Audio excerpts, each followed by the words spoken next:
Hello, I'm Lou.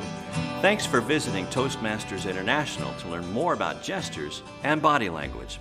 Since 1924, we've helped more than 4 million people gain the confidence to communicate in challenging circumstances and one of the most demanding situations you'll ever face is speaking to an audience.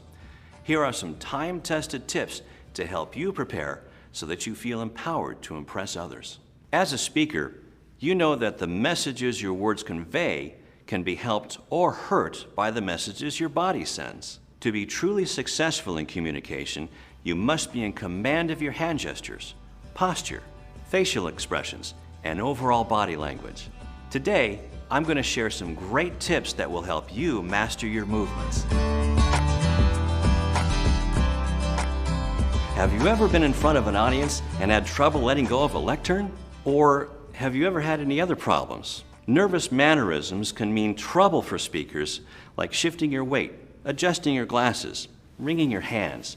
These are examples of things you might be doing that lessen the impact of your presentations. And, tugging at your clothes, that's a problem too. You'd be surprised how nervous tics and inconsistent body language can distract an audience. Gestures that are not coordinated with the speaker's message will sap the speaker's energy and shift the audience's focus away from the intended message. Worse yet, it can cause an audience to laugh or even leave if they find the mannerisms difficult to watch. So what should a speaker do? The answer is planning and practice. The more you rehearse your speech, the better idea you'll have for what gestures can help emphasize a point.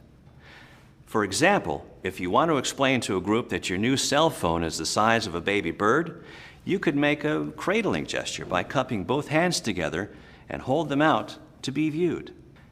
This descriptive gesture conveys the message of size while supporting the metaphor of a tiny baby bird that requires gentleness. Knowing that you're going to perform this gesture at a targeted moment in your speech will guide you as you prepare.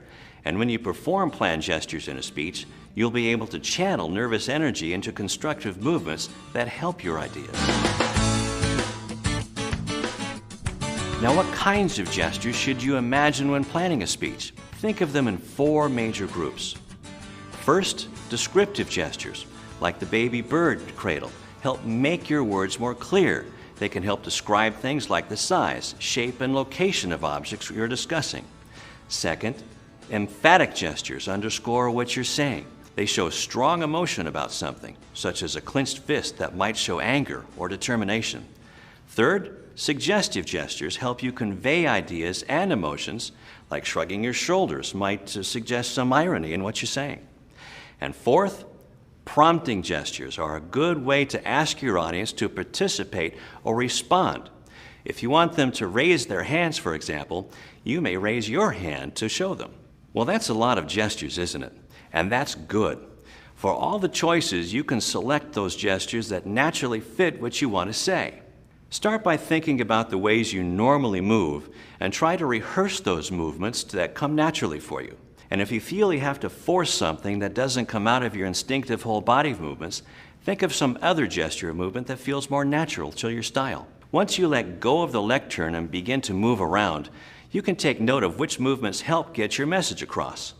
Beware of nervous mannerisms, though, and if you catch yourself repeating the same motion too many times, that's your nerves talking, not you. Movements such as this are probably not expressive enough to be in your speech. Instead, think of gestures that support the ideas in your talk. Try to focus your thoughts on words you'll be sharing from one point to the next. What movements are your natural response to what you're thinking, feeling, and saying?